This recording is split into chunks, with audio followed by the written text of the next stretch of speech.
Hey, how's it going? My name is Sean.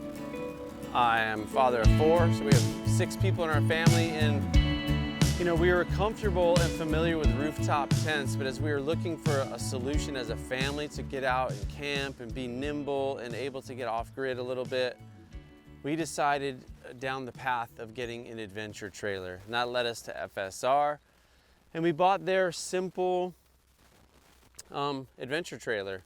And we've done a bunch of mods, so I wanted to just I've had it for about a year, probably put about 10 to 12,000 miles on it, and I just wanted to walk you through my experience with it, things that we've learned, and some modifications that we've done to make it function better for our family.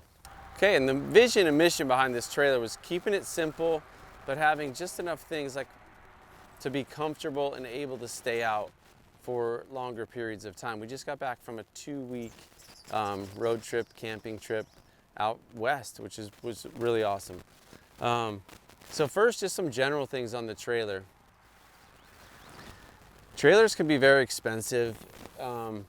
This trailer comes in definitely at the, kind of like the entry level price point. I think it's about $7,000 for the box essentially, and it's really well made.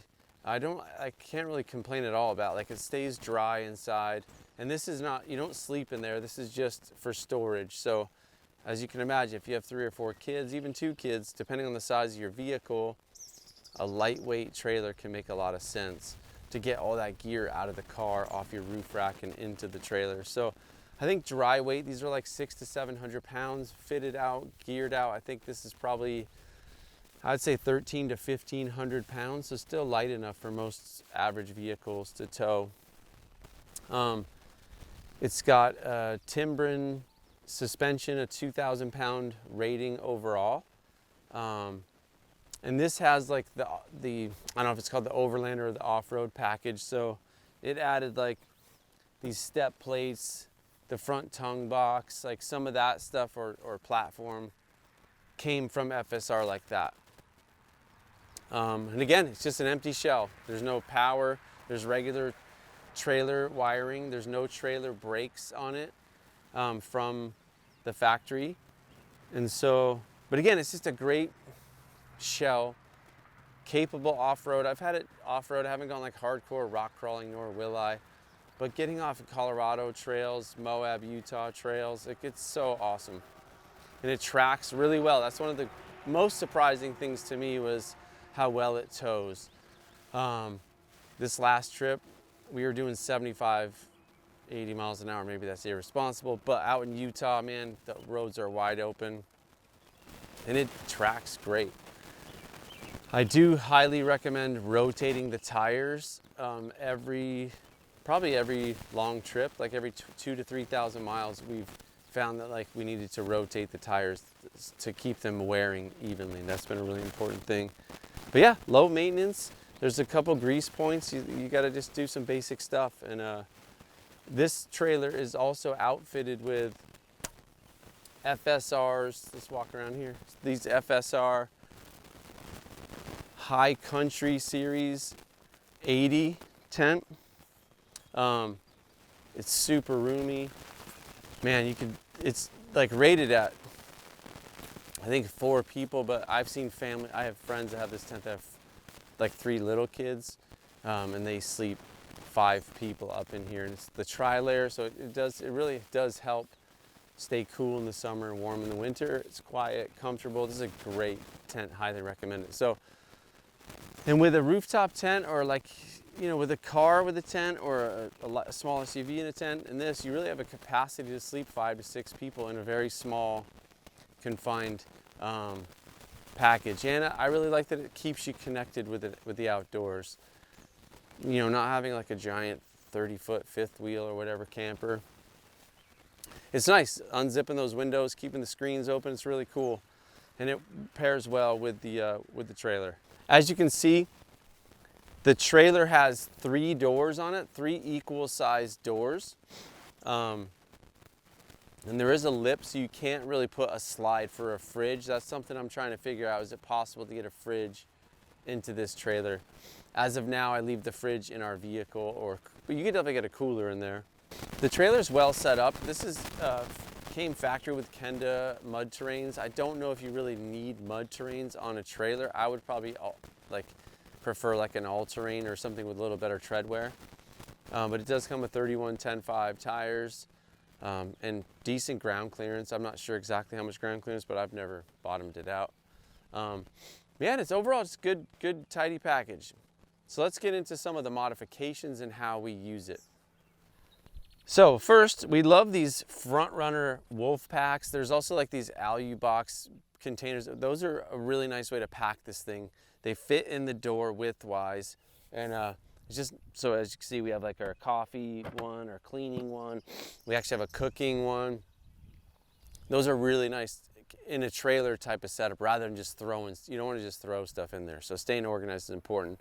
Some of the modifications, we added this 5-gallon jerry can, and what's great about this tray is it's got like, you know, not quite MOLLE, but it's universal and you can easy to hook up tow straps and everything. So we keep this as fresh water. We added a 80 amp hour deep cycle battery, and we added a 10-pound propane tank. And that's this little tiny tank can 2 weeks, no problem.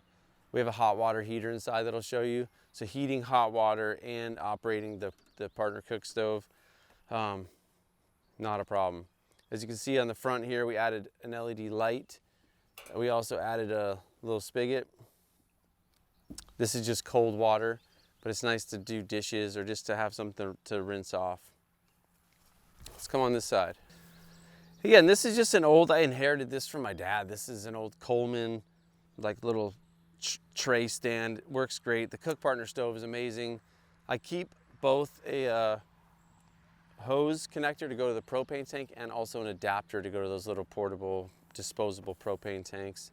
So that's nice. And we'll typically set up like a scuttle or discada here, and we kind of set up a cooking area right here underneath the awning. Speaking of the awning, I had this old Hannibal awning laying around, and with the Rhino rack crossbars, there was enough space to just, so we fabricated this little aluminum bracket. Kind of fun, kind of cool. When we were in Moab, we discovered that the leverage of this awning was a little bit much, so we found this sweet stick, and it works perfect. So the stick has been with us now on all of our trips since then. Works pretty good. I'll show you kind of some of the organization on the trailer that we do and some of the other modifications. Here, we've added an LED light, and these are actually really nice. Pretty simple. They cast a nice flood type of light on the fender. This fender is very handy. This kind of becomes our coffee making station when we camp. Here we have our water fill. So that's how you fill the 15-gallon onboard water tank. And because you always need a cup holder, little cup holder right here. Show you inside. Okay, so the 15-gallon water tank and the whole basically water system, I just ordered parts off Amazon. A little bit of research. It wasn't that difficult, and it was a really fun project. So right over the wheels, the center of the trailer, sits the 15-gallon water tank. I typically will try to leave it empty on long road trips. And in my opinion, you either want it like totally full or totally empty. We'll tend to leave it empty until we get close to where we're camping, and then I'll fill it. And it fills pretty easy just with a garden hose. So this is the AluBox. I really like these. Compared to the Wolfpack, here's a couple pros and cons. Wolfpacks are like 35, 40 bucks. So they're cheap, but they're not weatherproof. They're weather resistant, but they're not dustproof, weatherproof. So these AluBoxes are more expensive.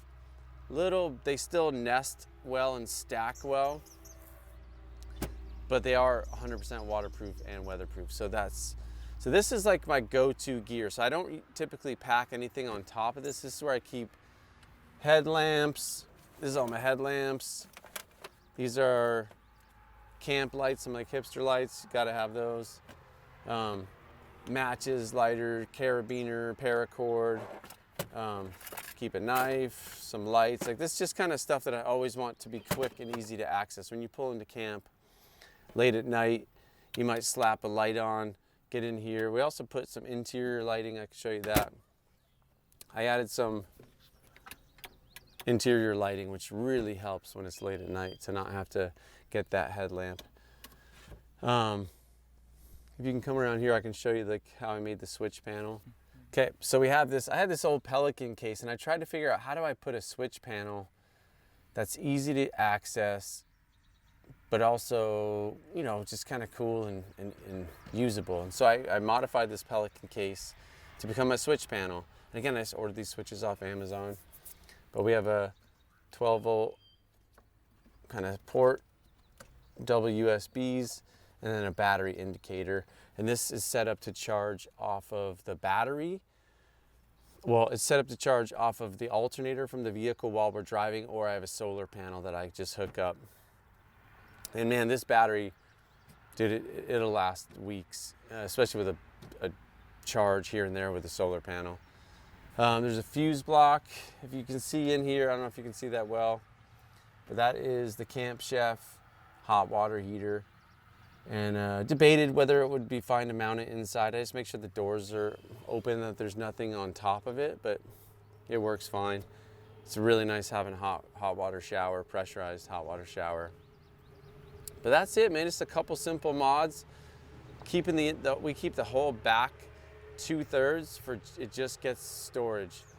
We have another alley box that's like our kitchen cooking, another couple wolf packs. We keep our camp chairs, wetsuits. I tend to keep sleeping bags and pillows in the vehicle because our kids don't, you know, they kind of like them for added comfort. So this tends to be like specifically the camping gear. Another huge benefit toward an adventure trailer, especially a small one like this, is it fits in the garage very easily. And you can leave your gear set up so it's just ready to go. So if on a whim you go, hey, let's go to Colorado for the weekend, you can just hook up, pack some food, and get on the road. You don't have to take a day organizing gear. So if you're organized about how you put it away and being ready for the next trip, works really well. You might be asking, where is your table? Sure, like here at this little spot, we have a picnic table, but oftentimes you don't have access to that. So there's just enough space underneath here on the tent that we keep. This is an Easy On K9 table that just slides right nice underneath there. So and I'm actually gonna, one of my next mods is gonna be to double stack the tables so I can actually have 2 tables, because what we do is we set one up under here for cooking, and it'd be nice to have one for eating. So some people love adventure trailers, some people hate them. Some people love rooftop tents, some people hate them. Everyone's got an opinion, and there's no perfect solution to your kind of solving the problems for you or your family. The big thing is getting things that help enable you to get out and camp more often, because it's such a great thing to do. Overall quality of the FSR adventure trailer, I have no complaints. It is what it is. It's a simple platform when you purchase it. It comes at an entry-level price, and it's a high quality kitted out thing. You know, my wife and I have talked about like the next level, like, man, would it be nice to have a fixed kitchen or a place to sleep, like a teardrop or square drop? That's been a fun conversation, but for now, this adventure trailer is fulfilling its need.